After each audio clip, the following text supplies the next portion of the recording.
All right, beautiful people, we are live.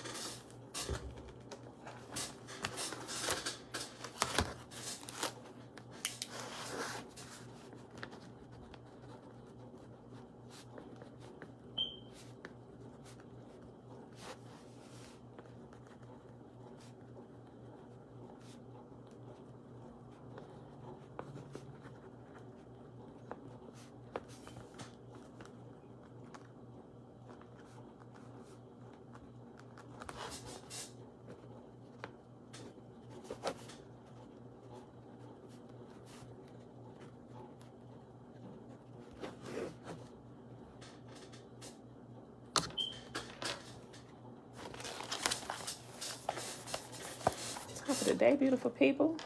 Happy Thursday. It is Thursday, December the 9th, 2021. Day, that's what I forgot to put today. Day 323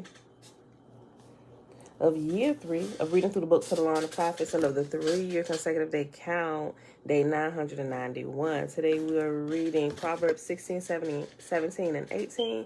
And then we're going to pick up back in our new book we're reading called Jesus Never Existed. All right, beautiful people. Joy, shalom, shalom, divine blessings.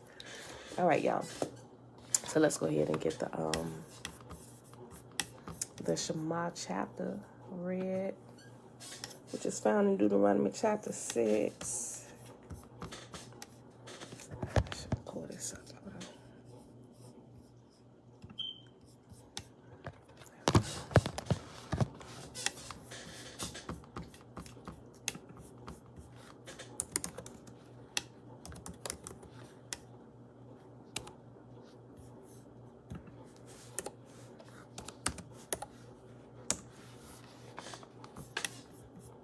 All right, y'all know what the title is already. It is a call for wholehearted commitment. These are the commands, decrees, and regulations that Yahuwah, your God, commanded me to teach you. You must obey them in the land you are about to enter and occupy, and you and your children and grandchildren must fear Yahuwah, your God, as long as you live. If you obey all these decrees and commands, you will enjoy a long life. Listen closely, Israel, and be careful to obey. Then all will go well with you, and you will have many children in the land flowing with milk and honey, just as Yahuwah, the God of your ancestors, promised you. Listen, O Israel, Yahuwah, our God, He is God alone. And you must love Yahuwah, your God, with all your heart, all your soul, and all your strength. And you must commit yourselves wholeheartedly to these commands that I am giving you today. Repeat them again and again to your children. Talk about them when you are at home and when you're on the road, when you're going to bed and when you're getting up. Tie them on your hands and wear them on your forehead as reminders. Write them on the doorposts of your house and on your gates. And Yahuwah, your God, will soon bring you into the land that He swore to give to you when He made a vow to your ancestors, Abraham, Isaac, and Jacob. It is a land with large, prosperous cities that you did not build. The houses will be richly stocked with goods that you did not produce. You will draw water from cisterns you did not dig, and you will eat from vineyards and olive trees that you did not plant. When you have eaten your fill in this land, be careful not to forget Yahuwah, who rescued you from slavery in the land of Egypt. You must fear Yahuwah your God and serve Him. When you take an oath, you must only use His name. You must not worship any other gods of the neighboring nations, for Yahuwah your God, who lives among you, is a jealous God. His anger will flare up against you, and He will wipe you from the face of the earth. You must not test Yahuwah your God as you did when you complained at Massa. You must diligently obey the commands of Yahuwah your God, all the laws and decrees He has given you. Do what is right and good in Yahuwah's sight, so all will go well with you. Then you will enter and occupy the good land that Yahuwah swore to give your ancestors. You will drive out all the enemies living in the land, just as Yahuwah said you would. In the future, when your children ask you, what is the meaning of these laws, decrees, and regulations that Yahuwah, our God, has commanded us to obey? Then you must tell them, We were Pharaoh's slaves in Egypt, but Yahuwah brought us out of Egypt with a strong hand. Yahuwah did miraculous signs and wonders before our eyes, dealing terrifying blows against Egypt and Pharaoh and all his people. He brought us out of Egypt so he could give us this land he had sworn to give to our ancestors. And Yahuwah our God commanded us to do all these, to obey all these decrees, and to fear him, so he can continue to bless us and preserve our lives, as he has done to this day. For we will be counted righteous when we obey all the commands of Yahuwah. For we will be counted as righteous when we obey all the commands Yahuwah has given us. All right, y'all. I almost got tongue tied for a second. Okay, so let's go ahead and hop on over here to Proverbs 16. Shayla, hey girl, hey. Belinda Brown, hey girl, hey.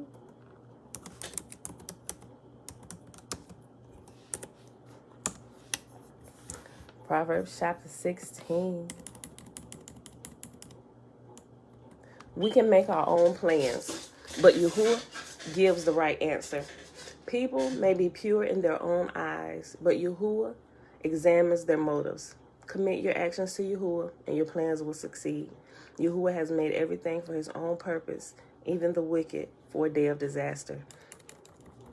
Yahuwah detests the proud. They will surely be punished. Unfailing love and faithfulness make atonement for sin Unfailing love and faithfulness make atonement for sin. By fearing Yahuwah, people avoid evil. When people's lives please Yahuwah, even their enemies are at peace with them. Better to have little with godliness than to be rich and dishonest. We can make our plans, but Yahuwah determines our steps. The king speaks with divine wisdom. He must never judge unfairly. Yahuwah demands accurate scales and balances. He sets the standards for fairness. A king detests wrongdoing, for his rule is built on justice. The king is pleased with the words from righteous lips. He loves those who speak honestly. The anger of the king is a deadly threat. The wise will try to appease it. When the king smiles, there is life. His favor refreshes like a spring rain. How much better to get wisdom than gold, and good judgment than silver. The path of the virtuous leads away from evil. Whoever follows that path is safe. Pride goes before destruction, and haughtiness before a fall. Better to live humbly with the poor than to share plunder with the proud. Those who listen to instruction will prosper. Those who trust Yahuwah will be joyful. The wise are known for their understanding, and pleasant words are persuasive. Discretion is a life-giving fountain to those who possess it, but discipline is wasted on fools. From a wise mind comes wise speech. The words of the wise are persuasive. Kind words are like honey, sweet to the soul and healthy for the body. There is a path before each person that seems right, but it ends in death. It is good for workers to have an appetite. An empty stomach drives them on. Scoundrels create trouble. Their words are a destructive blaze. A troublemaker plants seeds of strife. Gossip separates the best of friends. Violent people mislead their companions, leading them down a harmful path.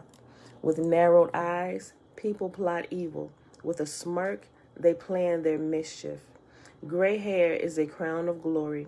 It is gained by living a godly life. Better to be patient than powerful. Better to have self-control than to conquer a city.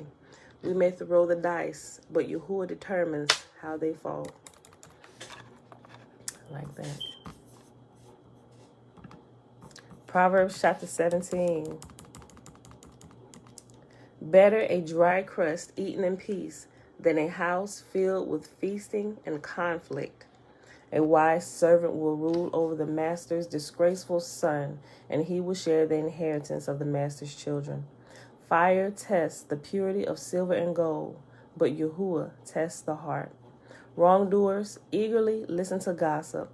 Liars pay close attention to slander. Those who mock the poor insult their maker. Those who rejoice at the misfortune of others will be punished. Grandchildren are the crowning glory of the aged. Parents are the pride of their children. Eloquent words are not fitting for a fool, even less lies fitting for a ruler. A bribe is like a lucky charm. Whoever gives one will prosper. Love prospers when a fault is forgiven, but dwelling on it separates close friends. A single rebuke does more for a person of understanding than 100 lashes on the back of a fool. Evil people are eager for rebellion, but they will be severely punished.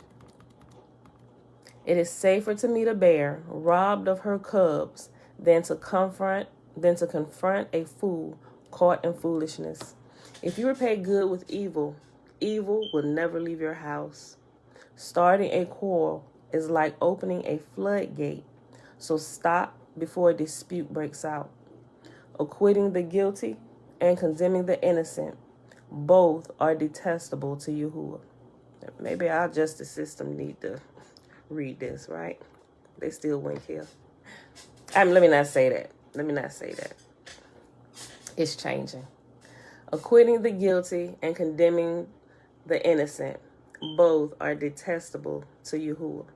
It is senseless to pay to educate a fool, since he has no heart for learning. A friend is always loyal, and a brother is born to help in time of need. It's poor judgment to guarantee another person's debt or put up security for a friend. Anyone who loves to quarrel loves sin. Anyone who trusts in high walls invites disaster. The crooked heart will not prosper. The lying tongue stumbles into trouble.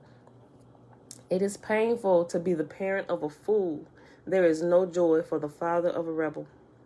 A cheerful heart is good medicine, but a broken spirit saps a person's strength. The wicked take secret bribes to pervert the course of justice. Sensible people keep their eyes glued on wisdom, but a fool's eyes wander to the ends of the earth. Foolish children bring grief to their father and bitterness to the one who gave them birth. It is wrong to punish the godly for being good or to flog leaders for being honest. A truly wise person uses few words. A person with understanding is even-tempered. Even fools are thought wise when they keep silent. With their mouths shut, they seem intelligent. Last chapter for today, y'all. Proverbs chapter 18. Slow show. Shalom. Yahuwah is one. May the great spirit of Yahuwah bless you all. Unfriendly people care only about themselves. They lash out at common sense. Fools have no interest in understanding. They only want to air their opinions. Doing wrong leads to disgrace, and scandalous behavior brings contempt. Wise words are like deep waters. Wisdom flows from the wise like a bubbling brook. It is not right to acquit the guilty or deny justice to the innocent. Fools' words get them into constant quarrels. They are asking for a beating. You told Hoppo to beat me. That's a little snippet from The Color Purple. The mouth of fools are their ruin. They trap themselves with their lips. Rumors are dainty morsels that sink deep into one's heart. A lazy person is as bad as someone who destroys things. The name of Yahuwah is a strong fortress. The godly run to him and are safe. The rich think of their wealth as a strong defense. They imagine it to be a high wall of safety. Haughtiness goes before destruction. Humility precedes honor. Spouting off before listening to the facts is both shameful and foolish. A human spirit can endure a sick body, but who can bear a crushed spirit?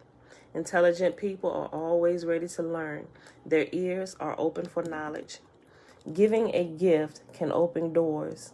It gives access to important people.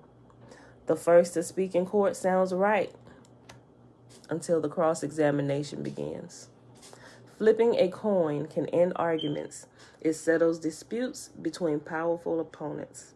An offended friend is harder to win back than a fortified city. Arguments separate friends like a gate locked with bars. Wise words satisfy like a good meal.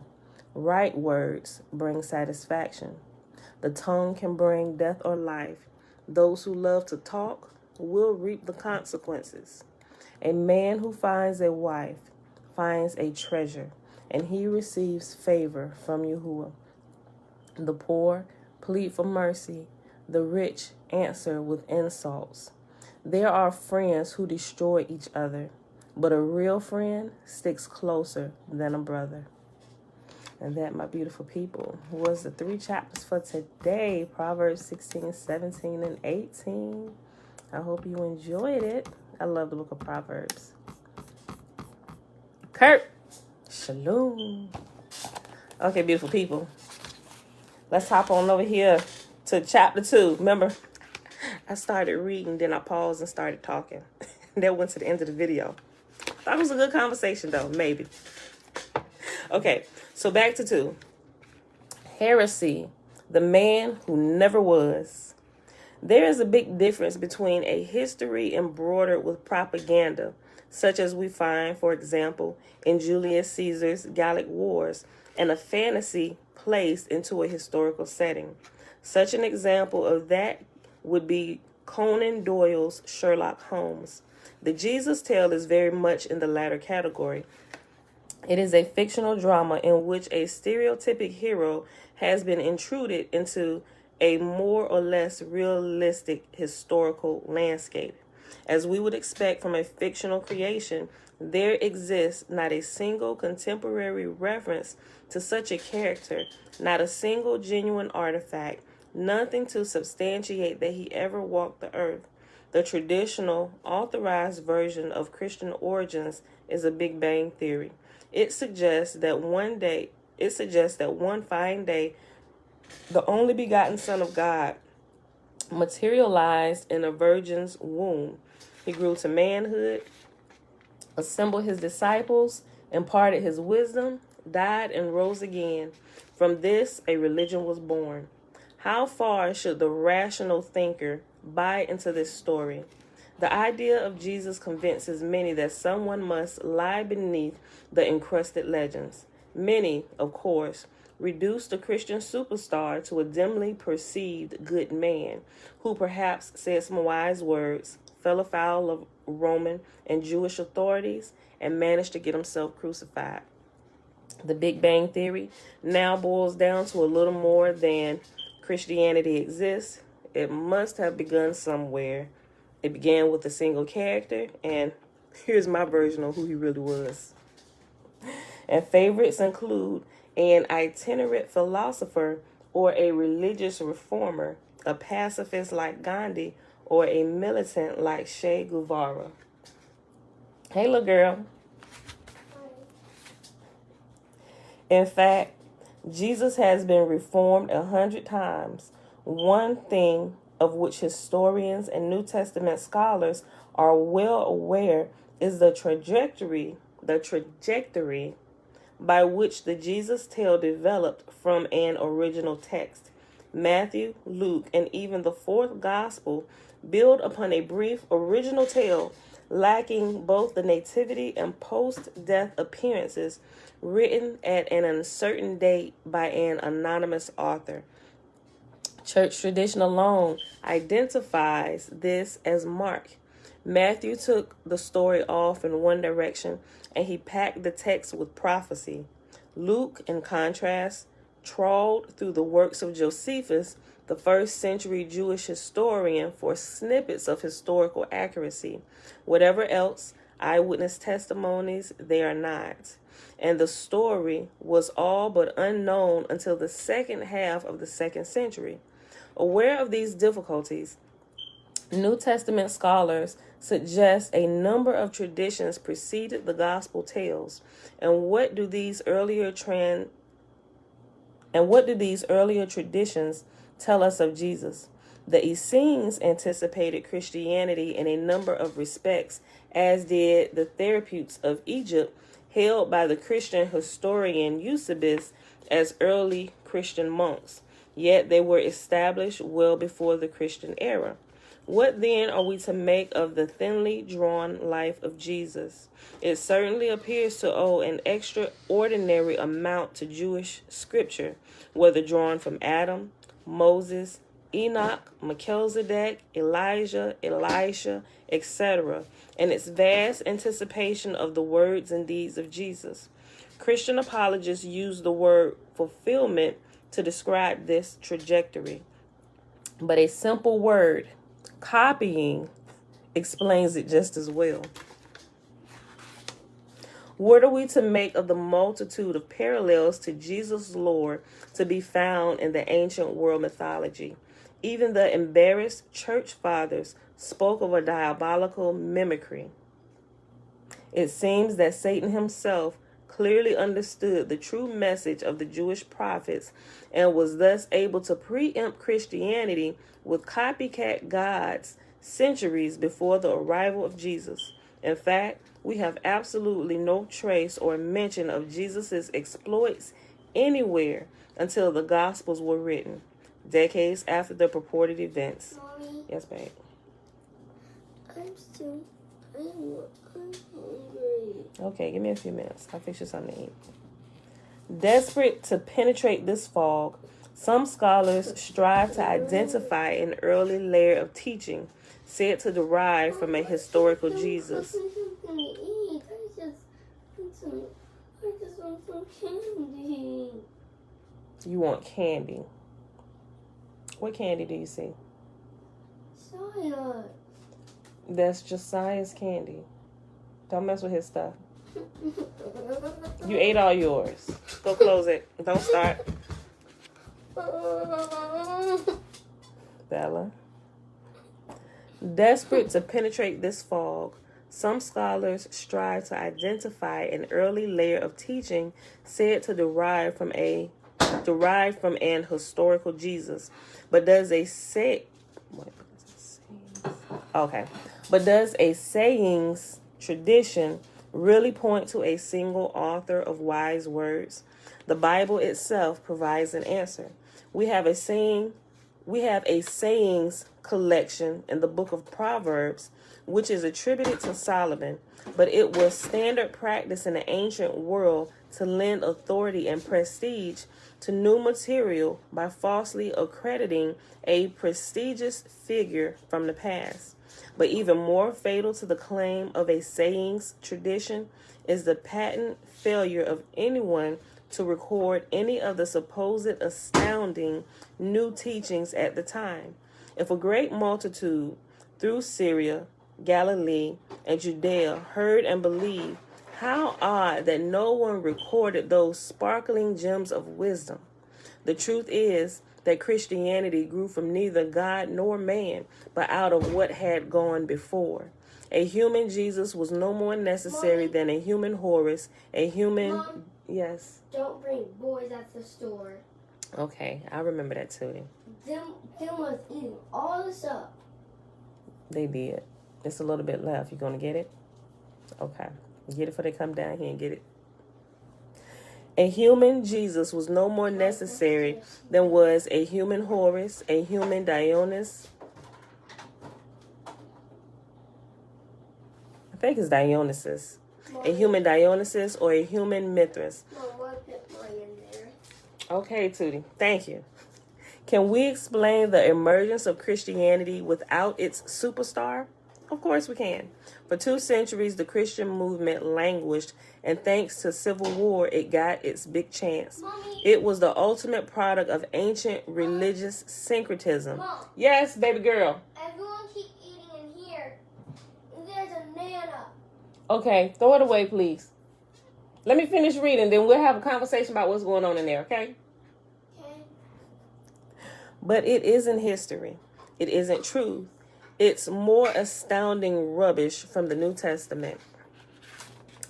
Next chapter. Sorry for the interruptions. She don't care that I'm in here reading. She's just going to say her piece, whatever it is. Chapter 3. In the beginning was the Word, lies and liars. That might be our title for the day. I don't know. Let me see. In biblical scholarship, there is an interesting collection of words carefully chosen by New Testament scholars to describe the manuscript material. One word you come across frequently, especially when exploring the letters of Paul, is inauthentic, as opposed to authentic or genuine. Inauthentic is a polite word, of course, with none of the harsh connotations of fake or fraudulent, although that is precisely what it means. At least half the letters of Paul are inauthentic, but for scholars committed to the intrinsic truth of God's holy word, inauthentic manages to avoid any unpleasantness. It doesn't frighten the children. Another word which sounds rather grand is pseudepigraphic. I know how to say that word, y'all. Hold on. Look. Y'all already know Bella don't care. Hold on, y'all. I know how to pronounce this word. You know how sometimes you just need to remember how it sounds? Because you can say it in different ways. Hold on.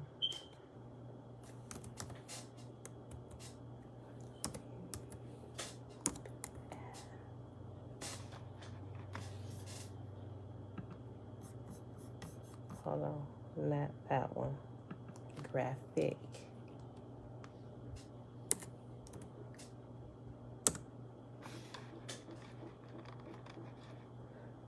Oh, the pseudepigraphic. Okay. Pseudepigraphic. All right. Another word which sounds rather grand is pseudepigraphic. Even though this term sounds impressive, it is in fact rather grubby because it also means fraudulent. It is used to describe a document that is passed off as the work of another, usually a more famous person than the actual unknown author. There are a lot of those in the Bible. Arguably, the entire book is pseudepigraphic. Another word that you will encounter is deutero, meaning second writing or written by someone other than the author or scribe. Thus, we have Deuteronomy, a book of Moses, but not actually written by Moses. We also have Deutero-Isaiah or second Isaiah. Whoever else he may have been, Deutero-Isaiah certainly wasn't the first Isaiah. There's even a third Isaiah for that matter, though most people will be content with the illusion of a single author. But it's more fakery.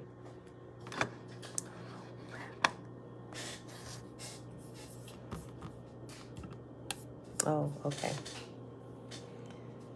Other words in this lexicon of holy deceit includes gloss as a marginal or editorial gloss. In other words, a bit of tidying up by an unknown writer to make the text more to his taste. There's also recension, meaning a revised edition of a text, and even mimetic, meaning written in the style of another and passed off as his work. It's all quite impressive. This lexicon of biblical dishonesty in itself a testimony to how fraudulent is the Bible. You can't hear? Can y'all hear me up here? Oh, Facebook. Hold on. I don't know what happened. Can you hear me now, Christy?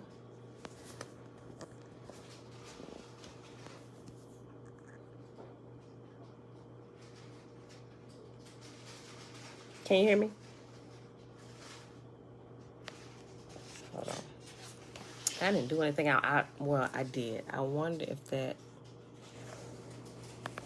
when I moved that. Hold on. I'm sorry, y'all. Give me 1 second.